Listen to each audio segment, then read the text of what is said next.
जय हिंद साथियों, स्वागत है आप सभी का सक्सेस वर्ल्ड एमसीक्यू चैनल पर।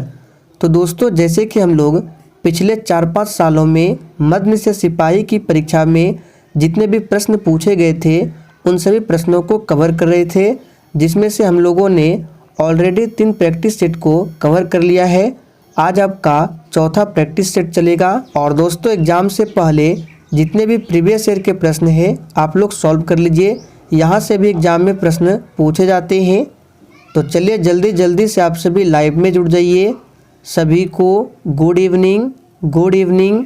तो फर्स्ट क्वेश्चन आपके सामने है, समस्थानिकों के रासायनिक गुण समान होते हैं क्योंकि।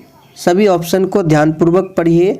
और दोस्तों, आंसर करने के लिए आप लोगों को मैक्सिमम 5 से 6 सेकंड का टाइम दिया जाएगा। तो प्रत्येक स्टूडेंट को नीचे लाइव चैट में अपना अपना आंसर बताना है।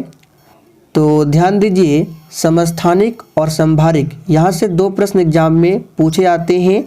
तो देखिए, समस्थानिकों में क्या क्या समान होते हैं, सबसे पहले उनको जान लीजिए। तो समस्थानिकों में परमाणु क्रमांक, तत्व और रासायनिक गुण समान होते हैं। और भिन्न क्या होते हैं?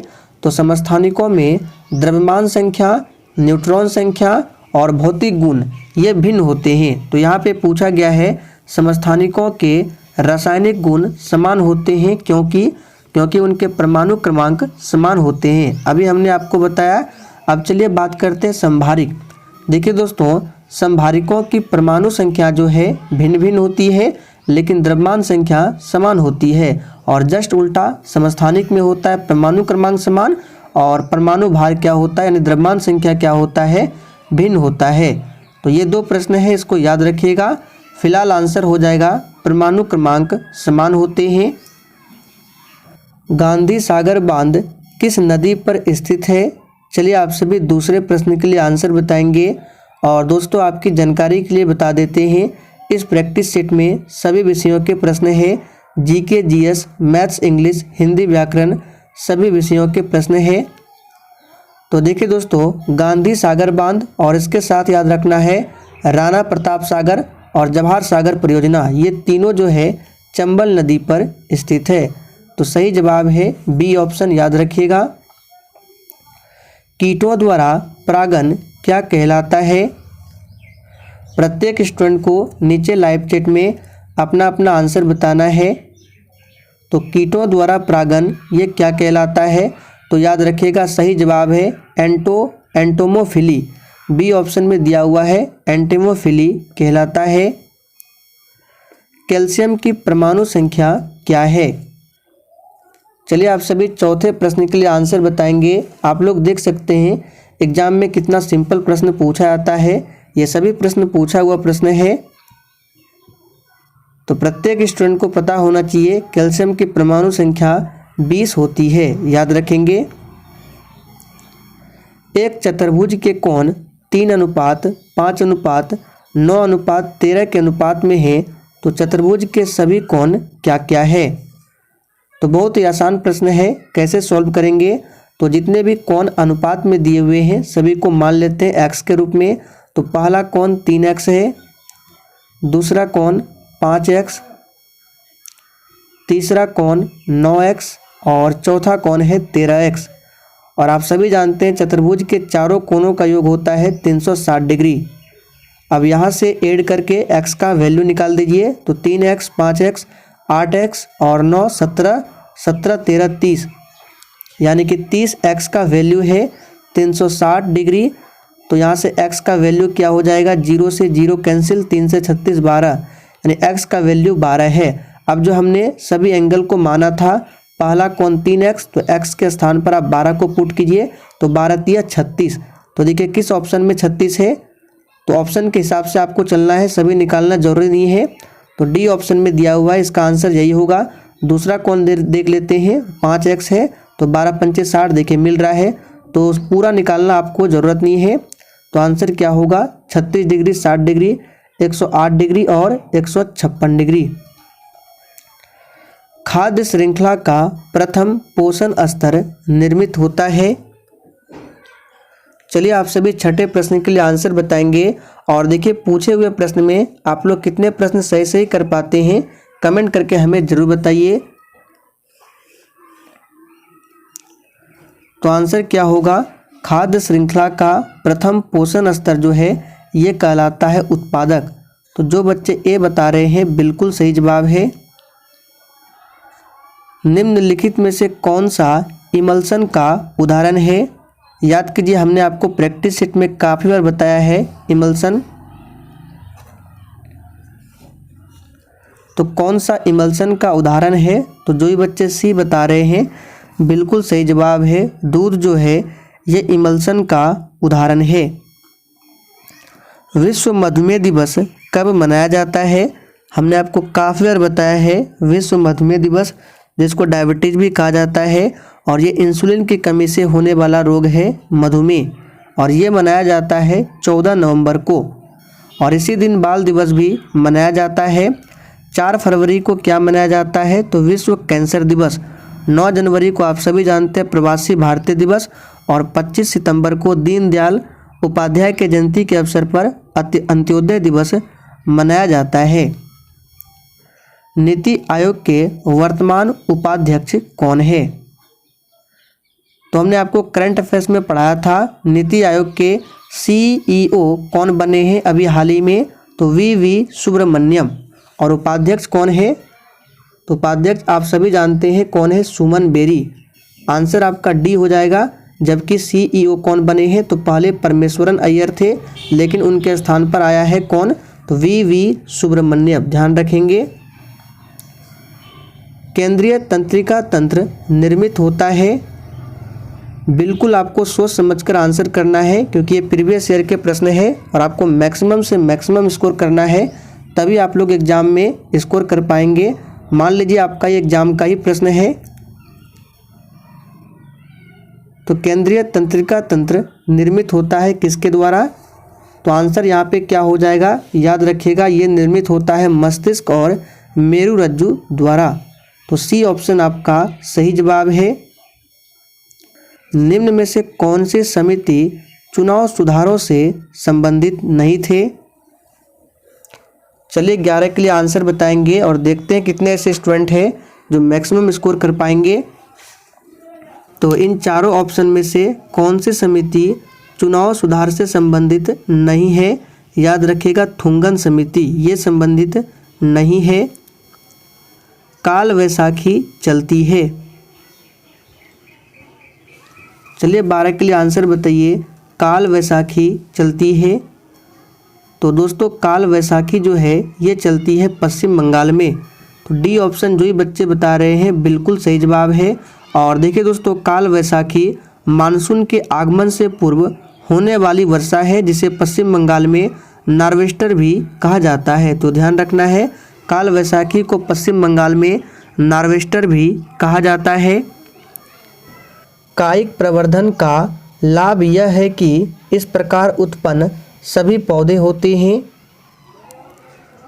तो दोस्तों आंसर क्या होगा? देखिए, कायिक प्रवर्धन का लाभ ये होता है कि इस प्रकार के उत्पन्न सभी पौधे जो है आनुवांशिक रूप से समान होते हैं।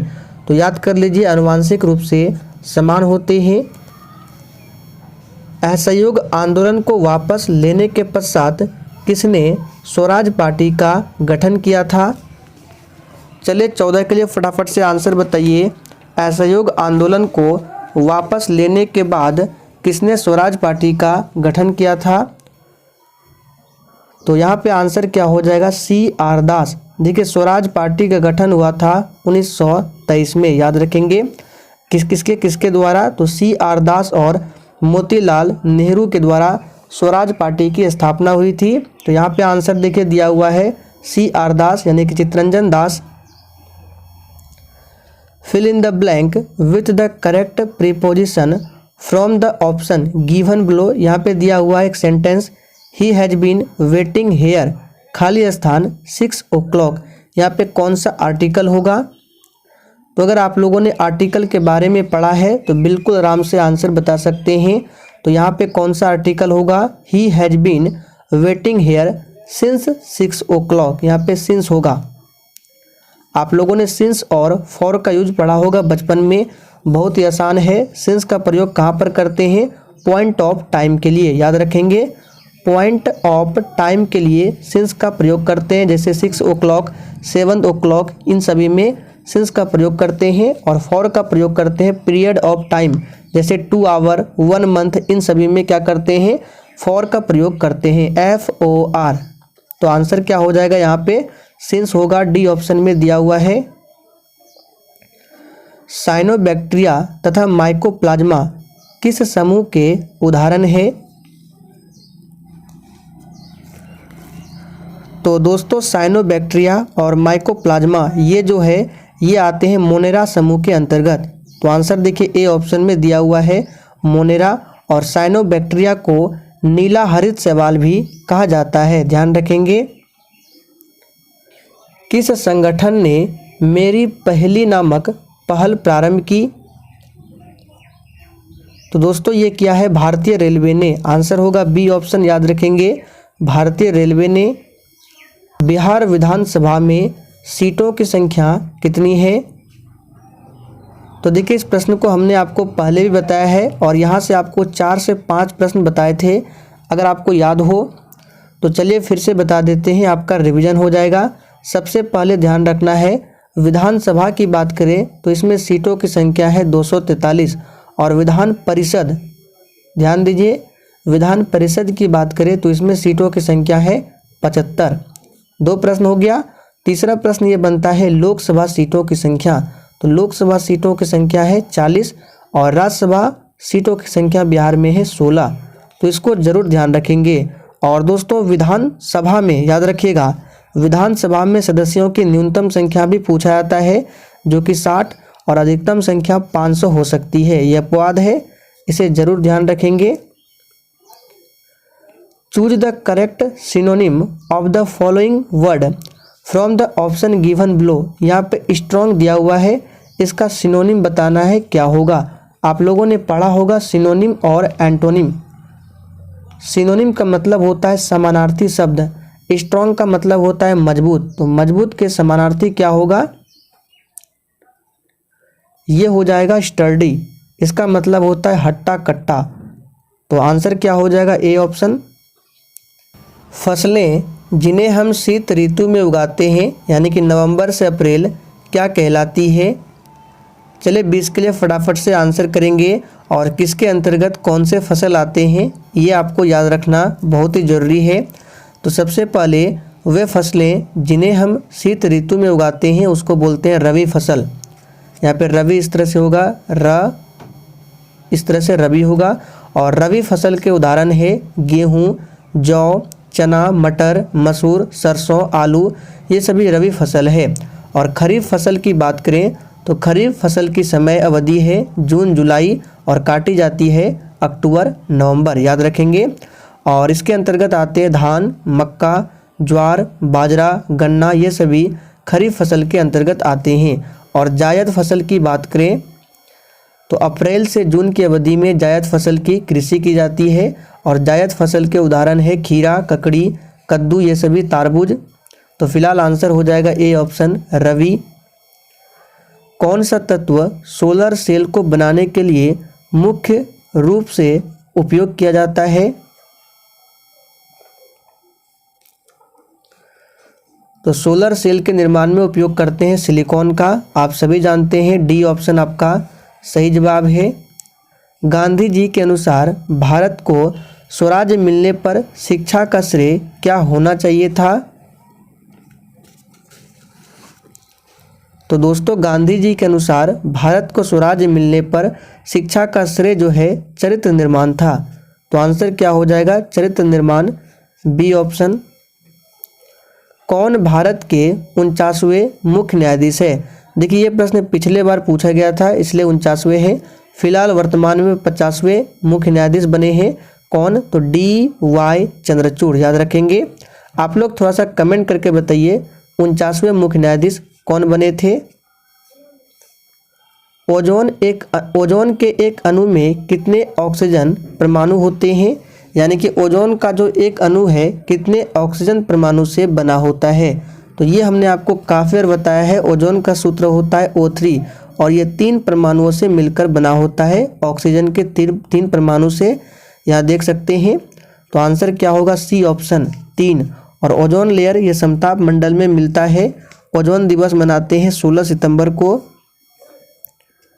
निम्नलिखित में से कौन सा देश चतुर्भुज सुरक्षा संवाद, जिसको क्वाड कहा जाता है इंग्लिश में, QUAD, इसमें बताना है कौन इसका सदस्य नहीं है, ये पूछा गया था। तो क्वाड का सदस्य इसमें से कौन नहीं है? तो आंसर हो जाएगा रूस। रूस नहीं है, बाकी अमेरिका, ऑस्ट्रेलिया, जापान ये सभी जो है क्वाड के सदस्य हैं। ध्यान रखेंगे क्वाड का जो गठन है नवंबर 2017 में किया गया था। बायोगैस का मुख्य घटक क्या है? बहुत ही आसान प्रश्न पूछा गया है, आंसर कीजिए। बायोगैस का मुख्य घटक क्या है? तो ये है CH4, यानी कि मीथेन बोला जाता है। CH4 इसे मार्स गैस भी कहा जाता है। पंडित चंद्रनाथ मिश्र अमर किससे संबंधित थे?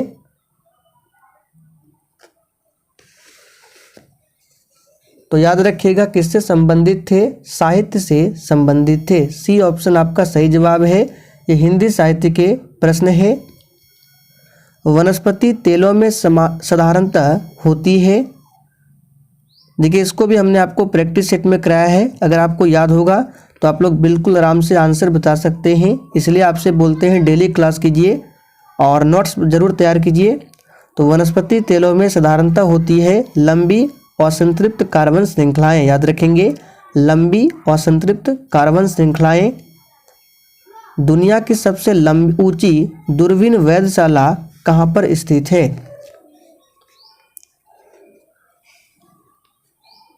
तो दुनिया की सबसे ऊंची दूरबीन वेधशाला जो है ये अपना भारत में ही स्थित है। ध्यान रखेंगे। सबरीमाला मंदिर कहाँ पर स्थित है? चलिए आंसर बताएंगे 30 के लिए। सबरीमाला मंदिर कहाँ पर स्थित है? तो ये स्थित है केरल में। कहाँ पर स्थित है? केरल में। और यह मंदिर जो है भगवान अयप्पा को समर्पित है। मीनाक्षी मंदिर पूछा जा सकता है इस बार, तो तमिलनाडु में है। और एक है लेपाक्षी मंदिर। लेपाक्षी मंदिर आंध्र प्रदेश में है और मीनाक्षी मंदिर तमिलनाडु राज्य में है। यदि दो वृत्तों के क्षेत्रफल का अनुपात 4:9 है तो उनकी परिधियों का अनुपात क्या होगा? तो देखिए इसके लिए एक डायरेक्ट ट्रिक है या सूत्र कह सकते हैं। जब भी आपको दो वृत्तों के क्षेत्रफल का अनुपात दिया हो, अगर आपको त्रिज्या का अनुपात या फिर परिधि का अनुपात निकालना हो तो आपको क्या करना है, जो क्षेत्रफल है उसको अंडर रूट में ले लेना है। ये आपका आंसर हो जाएगा। तो 4/9 का हो जाएगा 4 का 2 और 9 का 3, यानी 2:3 होगा। यहाँ पे सी ऑप्शन आपका सही हो जाएगा। अगर आप लोग निकालना चाहते हैं तो कैसे निकाल सकते हैं? देखिए क्षेत्रफल का अनुपात दिया हुआ है 4:9, तो मान लेते हैं पहली वृत्त का क्षेत्रफल है πr²। यहाँ पे 1 लगा देते हैं पहले वृत्त में, और दूसरे वृत्त का क्षेत्रफल है πr² का स्क्वायर, और ये दिया हुआ है 4/9। अब देखिए पाई से पाई कैंसिल, यहाँ से r1 का स्क्वायर बटे r2 का स्क्वायर आ गया 4/9। अब r1/r2 अगर निकालेंगे और स्क्वायर को इधर करेंगे तो ये अंडर रूट में आएगा। तो देखिए r1 का मान आ गया 2 और r2 का मान आ गया 9 का वर्गमूल 3। तो देखिए त्रिज्या का अनुपात पूछे, देखिए 2:3 आया ना, और परिधि का अनुपात भी यही आएगा। चलिए अब निकालते हैं परिधि का अनुपात। तो परिधि का अनुपात मान लेते हैं पहले वृत्त की परिधि 2πr1, दूसरे वृत्त की परिधि 2πr2। अब देखिए 2 कैंसिल, पाई कैंसिल, r1/r2 देखिए फिर भी बचा। तो आंसर क्या होगा हमारा? 2:3 ही होगा। तो इसलिए आप लोग डायरेक्ट याद कर लीजिए, जब भी क्षेत्रफल का अनुपात दिया हो, अगर आपको त्रिज्या या फिर परिधि का अनुपात निकालना हो तो आप लोग अंडर रूट में ले लीजिए क्षेत्रफल को, आंसर आ जाएगा। सौर ऊर्जा को ATP में किस कोशिकांग में बदला जाता है? चलिए फटाफट से आंसर कीजिए। तो सौर ऊर्जा को ATP में बदला जाता है हरित लवक कोशिकांग में। तो आंसर क्या हो जाएगा? सी ऑप्शन हरित लवक। ग्रीन हाउस जुड़ा हुआ है। चलिए आप सभी 33 के लिए आंसर बताएंगे। और दोस्तों आप लोग देख सकते हैं एग्जाम में मैथ्स के प्रश्न कितना सिंपल पूछा जाता है, फिर भी आप लोग मैथ्स के लिए टेंशन लेते हैं। तो ग्रीन हाउस गैस किससे जुड़ा हुआ है? याद कर लीजिए, आंसर क्या हो जाएगा? कार्बन डाइऑक्साइड से। टमाटर किस अम्ल का प्राकृतिक स्रोत है? यानी कि टमाटर में कौन सा अम्ल पाया जाता है? तो यहाँ पे जो ही बच्चे डी बता रहे हैं बिल्कुल सही जवाब है, ऑक्जेलिक अम्ल पाया जाता है। इमली में टार्टरिक अम्ल पाया जाता है। अब देखिए यहाँ पे दिया गया है, इसको सॉल्व करना है। तो इसको सॉल्व कैसे करेंगे, इसको ध्यान से पहले देखिए। तो यहाँ पे देखते हैं 782 को 3 बार गुना किया गया है, फिर प्लस करके 218 को 3 बार गुना किया गया है, और नीचे भी 782 को 2 बार गुना किया गया है, फिर माइनस 782 गुना 218 और प्लस में फिर 218 गुना 218, यानी कि ये किसी न किसी फॉर्मूला पे सेट किया गया है। तो देखिए आप लोगों ने पढ़ा होगा ए क्यूब प्लस बी क्यूब का सूत्र। चलिए एक्सप्लेन करते हैं। ए क्यूब प्लस बी क्यूब, इसका सूत्र क्या होता है? तो आप सभी जानते हैं ए प्लस बी होता है और क्या होता है, इंटू होता है ए स्क्वायर माइनस ए बी और प्लस क्या होता है, बी स्क्वायर होता है। अब यहाँ से हम लोग क्या करते हैं, ए प्लस बी का मान निकाल लेते हैं। तो देखिए अगर हम लोग ए प्लस बी का मान निकालेंगे तो ए क्यूब प्लस बी क्यूब, और ये जो है बटे में आ जाएगा। तो यहाँ पे क्या होगा, ए क्यूब प्लस बी क्यूब और बटे में क्या आ जाएगा, ए स्क्वायर माइनस ए बी और प्लस बी स्क्वायर। ठीक है। अब देखिए यहाँ पे ए क्यूब प्लस बी क्यूब है, तो यहाँ देखिए 782 को 3 बार लिखा गया है, तो क्या ये ए क्यूब पे सेट नहीं हो रहा है? अब देखिए यहाँ पे ये जो हमने फार्मूला लिखा इसको ध्यान में रखिए। ए प्लस बी हमारा निकल के क्या आया है, A cube plus B cube, और नीचे में A square minus A B plus B square. चलिए इसको क्लियर करते हैं। तो ध्यान दीजिए 782 को 3 बार लिखा गया है, तो क्या हम 782 को ऐसे नहीं लिख सकते हैं? लिख सकते हैं। फिर प्लस देखिए 218 को भी लिख सकते हैं इस तरह से। तो अब बताइए, देखिए ए क्यूब बी क्यूब आ गया, सेम टू सेम मिल रहा है। बटे नीचे देखिए 782 गुना 782, और हमारा सूत्र में क्या था, ए स्क्वायर था नीचे। ध्यान दीजिए तो यहाँ लिख सकते हैं 782 का स्क्वायर, और फार्मूला में क्या था, माइनस ए बी। तो यहाँ पे देख सकते हैं माइनस ए बी, ए का मान 782, बी का मान 218। तो यहाँ पे 782 और गुने 218, और फिर प्लस क्या था, बी स्क्वायर। तो यहाँ भी देख सकते हैं 218 गुना 218 है, तो 218 का स्क्वायर आ जाएगा। तो इनका जो सूत्र आया था, क्या आया था, ए प्लस बी। तो ये जो लिखा गया है डायरेक्ट आ जाएगा यहाँ से 782 और बी का मान 218। अब इसको ऐड कर दीजिए, आपका आंसर क्या हो जाएगा, 782 218 को ऐड करेंगे तो 1000 आएगा। यहाँ पे सी ऑप्शन आपका सही जवाब है। अगर आप लोग नहीं समझे तो कमेंट कीजिएगा, फिर से बताने का प्रयास करेंगे नेक्स्ट क्लास में। निम्नलिखित में से किस कोशिकांग को कोशिका का ऊर्जा घर कहा जाता है? तो कोशिका का ऊर्जा घर कहा जाता है, आप सभी जानते हैं किसको, याद रखिएगा, माइटोकॉन्ड्रिया को। सी ऑप्शन आपका सही जवाब है, जिसको पावर हाउस कहा जाता है। और राइबोसोम को प्रोटीन का संश्लेषण, प्रोटीन का फैक्ट्री कहा जाता है। निम्नलिखित में से किसने business at the rate the speed of thought पुस्तक लिखी है? तो business at the rate the speed of thought पुस्तक लिखा गया है बिल गेट्स के द्वारा। आंसर बी आपका सही जवाब है। और देखिए बिल गेट्स कौन है, तो माइक्रोसॉफ्ट कंपनी के संस्थापक है। निम्न में से कौन से जीव परजीवी पोषण युक्ति दर्शाते हैं? तो आंसर क्या हो जाएगा, कौन सा जीव है?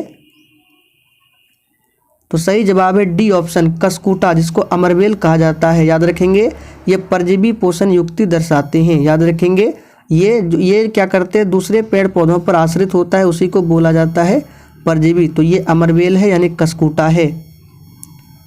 निम्नलिखित में से पुष्पी पादप का कौन सा भाग द्विगुणित नहीं है?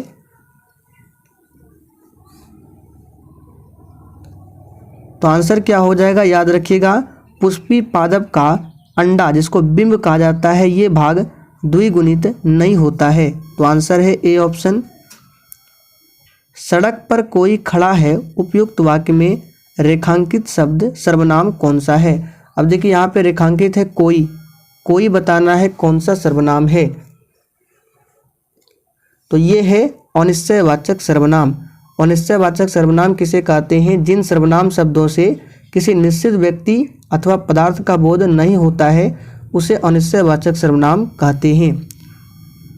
तो फिलहाल आज के प्रैक्टिस सेट में 40 प्रश्नों को ही रखा गया था। तो सेशन पसंद आया हो सभी लोग सेशन को दिल से एक बार ज़रूर लाइक करके और सेशन को अधिक से अधिक ज़रूर शेयर करें।